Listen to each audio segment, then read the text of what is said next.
Wonderful.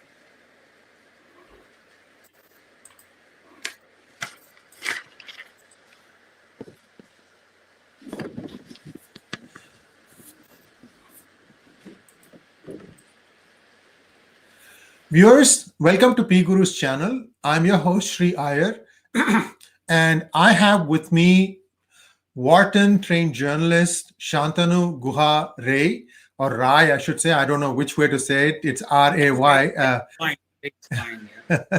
And viewers, Shantanu has been on our website or our Hangouts in the past, and he has written some terrific books. One of which I happen to have in my hand.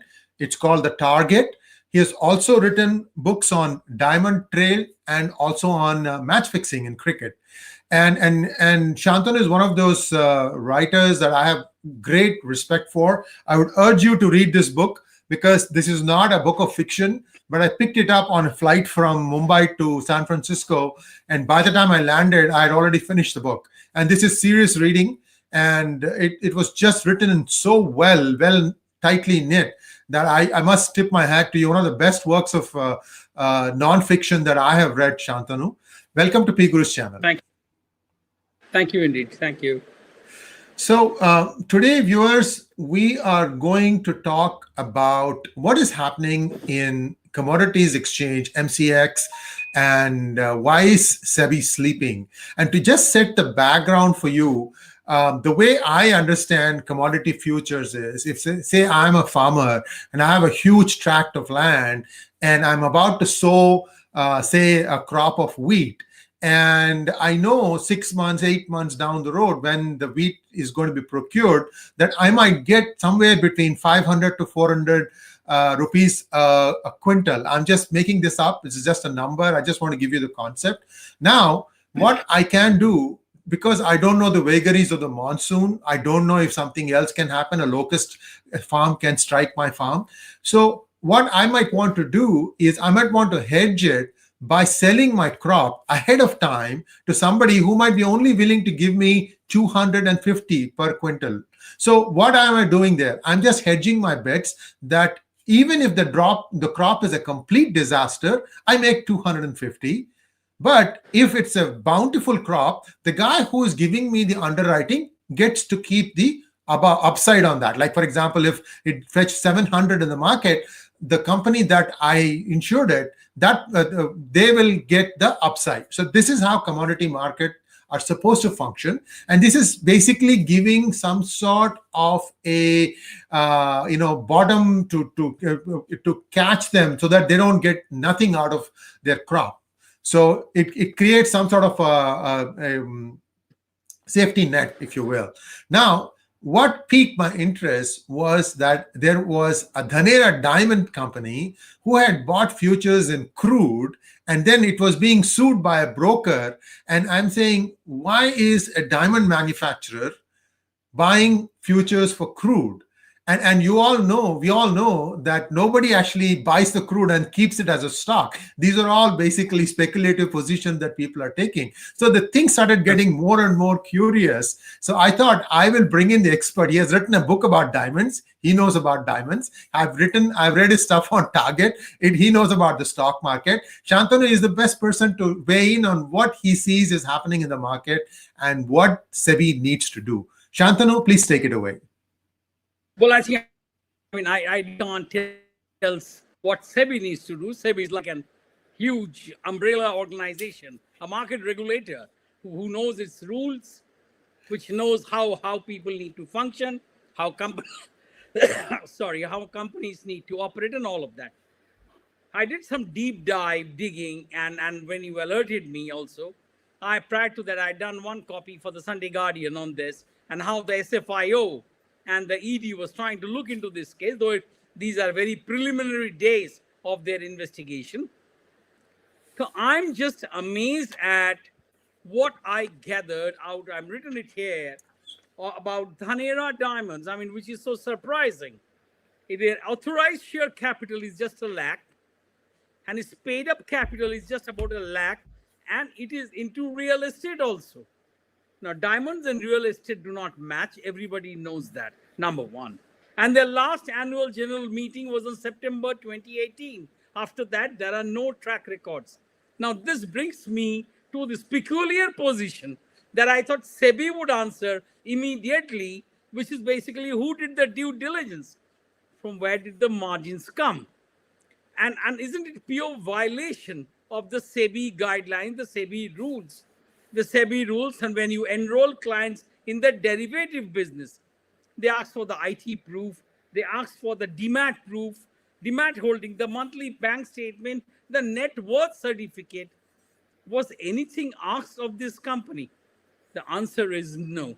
So what is this company? Is it this company is basically a front for big brokering houses or a big brokerage house? That's something the SEBI or the SFIO needs to investigate. Will they do it or not? I will leave it to them. But these are things which are really bothering me, and somebody needs to answer that, Sri. Absolutely. And the main curiosity point I have is the broker. When the broker should also know that this is a company only on paper, what does the broker hope to achieve by suing this company? Either he's trying to distract the market, or he's trying to shift attention by saying that this company has made the loss, or maybe the answer lies somewhere else. My question is, let's forget SEBI for the time being. Okay. What was MCX doing?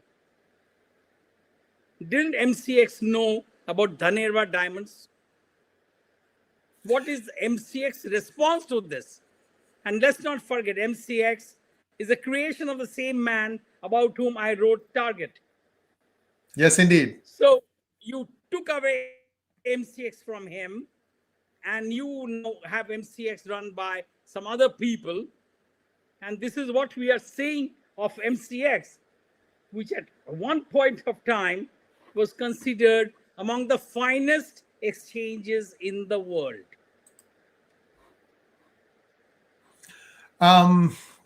So MCX has some questions to answer, but Shantanu, all this seems to have started when the futures price went below zero, isn't it? Exactly. Point taken. Yes. Okay. Now Go I ahead. have a point to make here.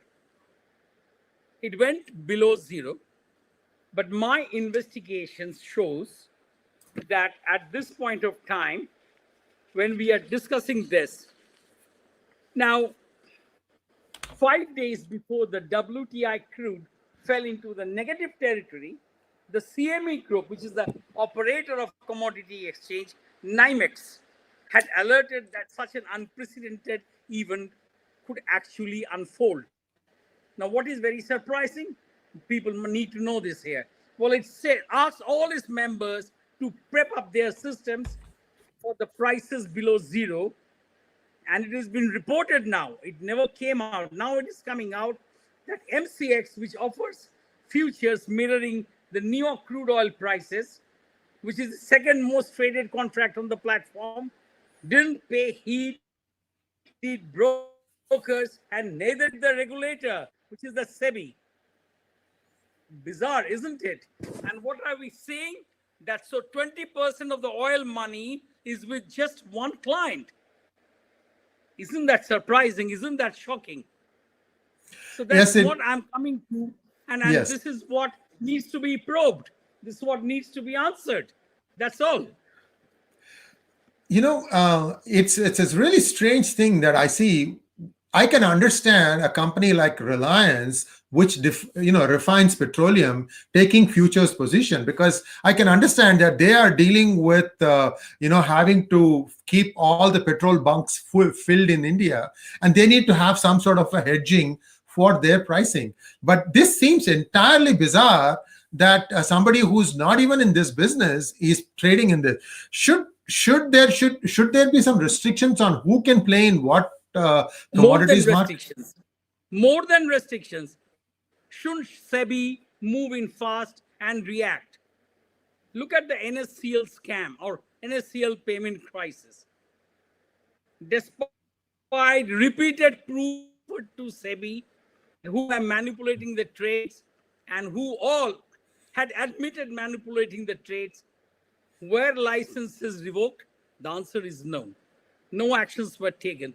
This is the common parlance in India that the big brokerage houses always gets away because the market regulator doesn't want to take action on them, which is unlike in the West, where everyone comes under an umbrella organization, and if there is a flaw, there is law.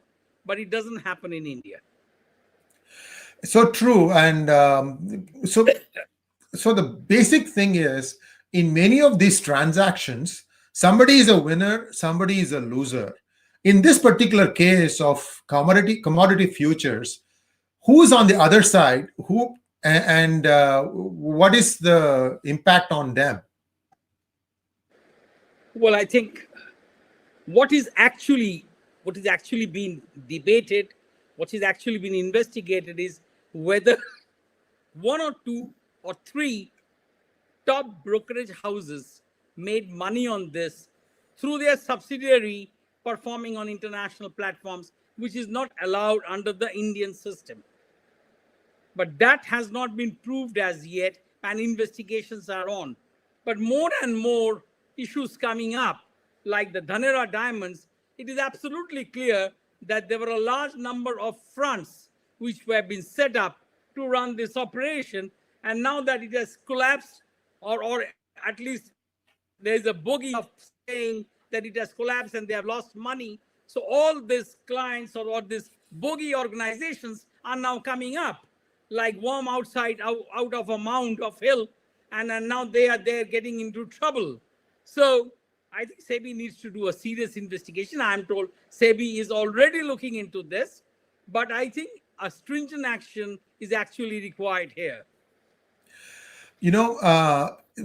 Experience tells us that most of the time the counterparty is you, the retail investor, or sometimes it's even some agency, government-run organizations that get sucked into this. Where essentially the long and short of it is somebody escapes with the money, and the losses are distributed among the entire population of India, and we just keep going. I think it's time to put a stop to these things. Till now, people were not asking questions in depth, like the way, questions are being asked. And I think the country owes a debt to Shantanu, because before Target, I have not seen this kind of investigative financial journalism that had come along where they question the basic premise itself. So I think, to be fair, I think the pioneer Sucheta busted the Harsh Mehta case, and she that was in the 90s. That was in the 90s. That was in the 90s. And then, of course, there was Ravi Srinivasan, who's currently the editor of Hindu Business Line. His work was phenomenal in exposing the dark side of the market. But the point is, things haven't changed. I mean, I would like to know from where this money comes. In the NSC co-location, my estimate was that it was almost beyond 50,000 crore. So that's a huge, huge amount of money, and we have still not done any investigation on that. Now, it brings me back to the same situation here in MCX, that why is this deadly silence? Why don't we probe this? Or is someone trying its level best not to probe this or to checkmate such probe so that they can escape without being punished? Is there a cartel? Is there a huge cartel of top brokers and brokerage firms which is acting like this? That's my question. It's an excellent question, and it's for the authorities to start looking into it, especially when you have an emergency-like situation because of coronavirus. A lot of these activities will run under the radar because the government and perhaps the bureaucracy is preoccupied looking at day-to-day existence issues and so on and so forth. But this is the time when you have to be extra vigilant. You're seeing activity on the borders also for the same thing. So the financial markets, remember, India is trying to pick itself back from the ground and start walking again, and it's going to happen in 4 or 5 days from now. Life is going to come back to normal, and it is really high time that some of these things are stopped. Yes, the commodities exchange market may have a bit of a hit because of the fact that some of the trades may not go through. But wait a minute Yeah, now, that's fine. Right now, India is no, the supplies are down to a low level, the demand is down to a low level. You're as if you push the reset button, isn't it, Shantanu? absolutely. And SEBI can do it. I know that the Prime Minister's office is working very closely with the Ministry of Finance in tracking such cases. Prime Minister Narendra Modi has a zero tolerance for these kind of illegal gains both in India and abroad. And if people have taken simultaneous positions in Dubai, Singapore, and elsewhere, or Hong Kong, so that needs to be proved. That needs to be probed. If the SEBI acts tough, as it was seen the case of Sahara, a whopping 25,000 crores was recovered. Now, SEBI has to prove that what the money Sahara gave was actually illegal and they have recovered it. But we haven't heard anything on that case also. So I am a little hesitant in knowing or in trying to argue that whether SEBI will actually go after these cases or not. I have my doubts, but they should now, because the Prime Minister's office is very keen and is very closely working with the Ministry of Finance in tracking such cases. Yes, indeed. Closure is very important, especially in matters of financial nature. India has perhaps one of the most vibrant markets. When normalcy resumes, stock market is an excellent place to find equity for all companies up and coming. You're going to have that, and by acting swiftly, the SEBI can send a message to the world that India is serious about catching some of these, transgressions of the law borderline, and that it will fix some of these things. So Shantanu, we are starting to have some questions, so if you would like Go to ahead. Sure. go if you have a final statement or something like that, please go ahead, and after that we'll Sure. start getting the questions. No, please. I mean, I think we should be open to questions, and if people wish to ask, we should be able to answer them. No problems. Yeah. So the first question is from Amarendra Vaidya. Hello, sir. One question: in India, F&O margins are much higher than in other countries, especially for hedging. What is SEBI doing to move trades from SGX to NSE? F&O is futures and options. Go ahead. Exactly. As of now, SEBI hasn't said anything on this. So unless SEBI takes a call on this, we really do not know what possibly could happen. But as of now, SEBI hasn't said anything. It is good and it should have been done, but they haven't taken a call on this. Neither they have explained why they haven't taken a call on this. Okay, so there is a more basic question. Deepanshu Bisht wants to know, I have no clarity on MCX issue. Where should I start?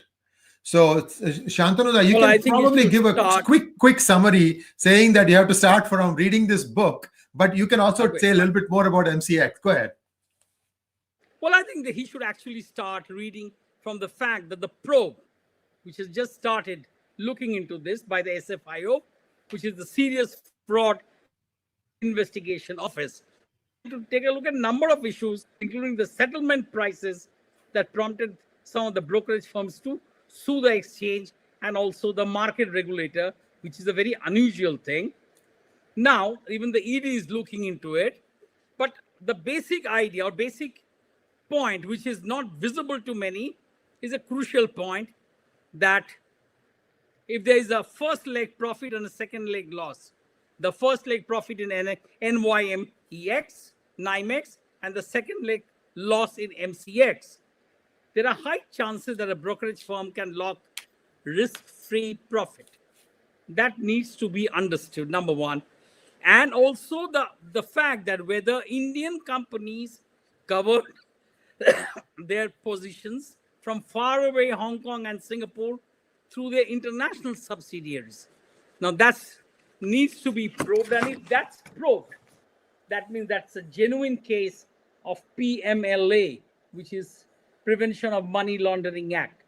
Now, point here is, on paper, the loss is something like 435 crores, but realistically, if you see all this position taking, the profit for them is more than 400 crores. There's a 400 crore plus profit.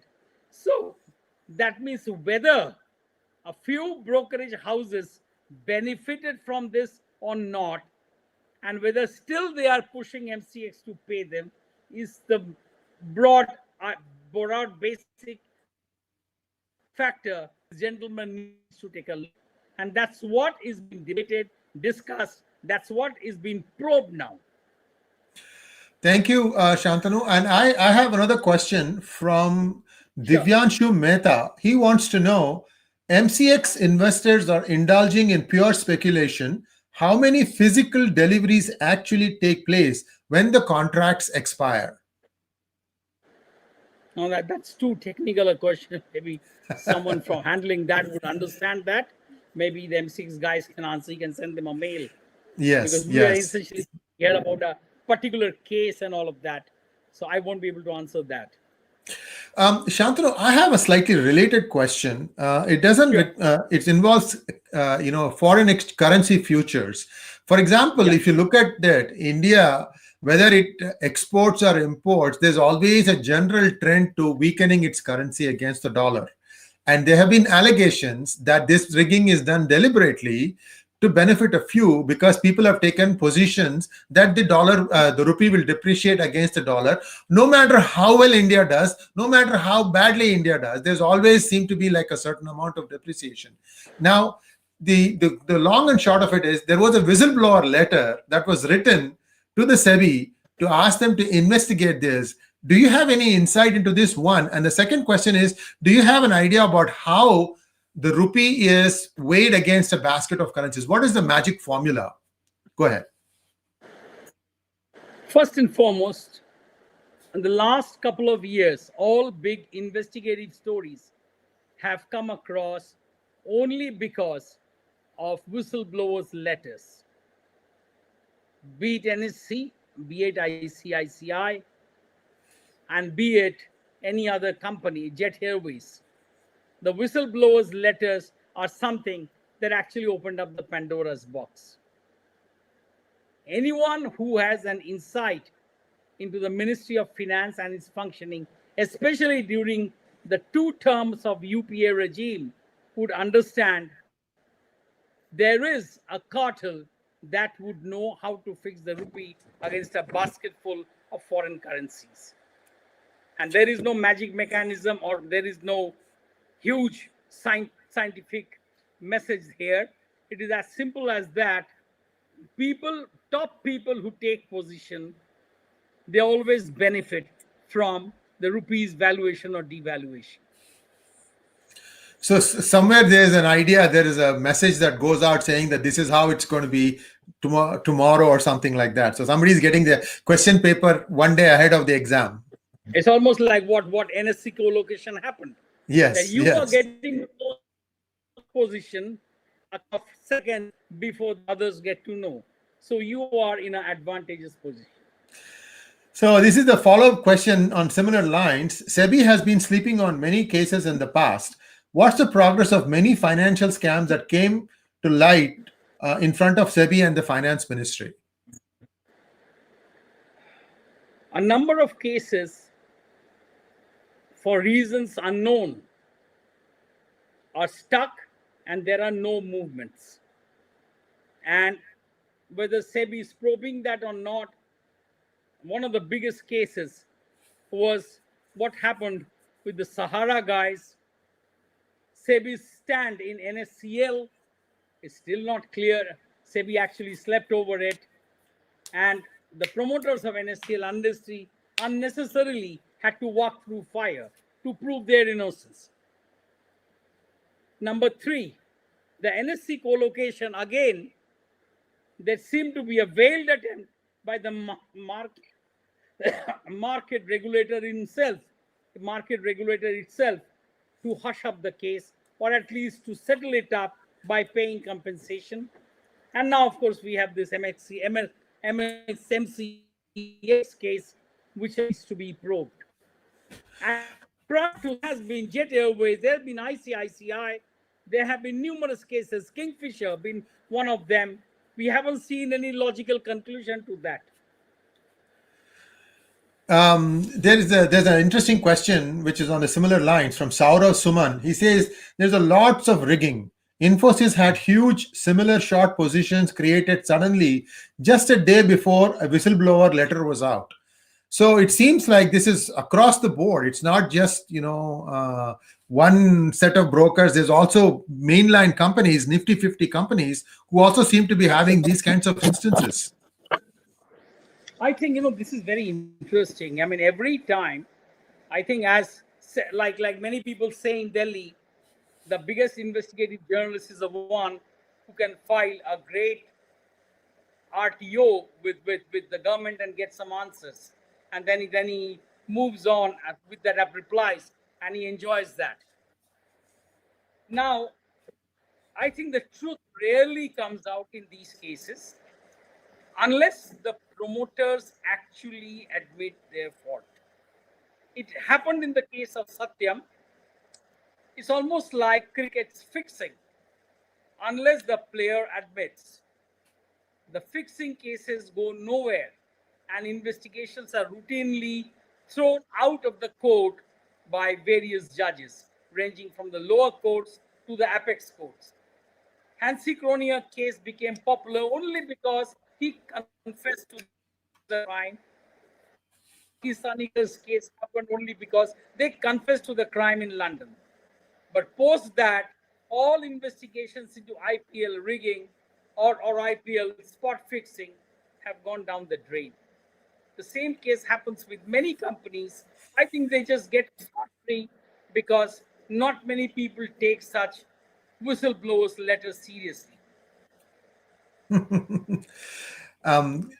Next question from Ankit Jain. What happened to the HFT, high frequency trading frontrunner case in NSE? Before you answer, Shantanu, I just want to set a bit of context here. There were fines imposed by Sebi on some players. And interestingly enough, the fines are so small, it's laughable. And it seems it's almost like they're only looking at compensatory damages. They're saying that you made so much money from this and you have to, disgorge 80%, 70% of that money. But the punitive factor, the punitive damages, where you are going to actively deter this company or any other company in this market from indulging or even thinking about indulging, is 10 times usually in the United States. But for some strange reason, Sebi never seems to give any punitive damages. Why do you think that is happening, Shantanu? Well, I think you answered Ankit Jain's question yourself.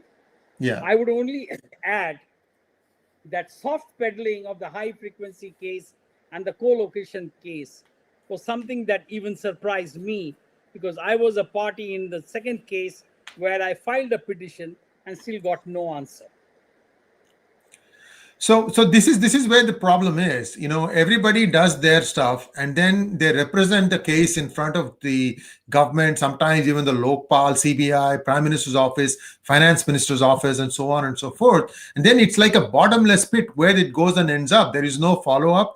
There is no follow-up on, even if you don't have to have a human being answer, there can be something like a website, a secure website where the complainant can log in with their password so that they only can see it and they can find out what the progress is. Yes, this particular file has been looked at by this particular branch. This is the information they are getting. So there should be some transparency in all these investigations. And it is possible in this day and age to set it up as a back-end thing where the investigations can be made available to those who are interested in where their case is going. Because supposing Shantanu, he wants to go to England for vacation for 2 weeks, he doesn't know when the court is going to call him. So there's a certain amount of uncertainty here, and we want to know what is going on. So some of these things can be put in place. I know that the Modi government is very serious about cracking down on things of this nature, but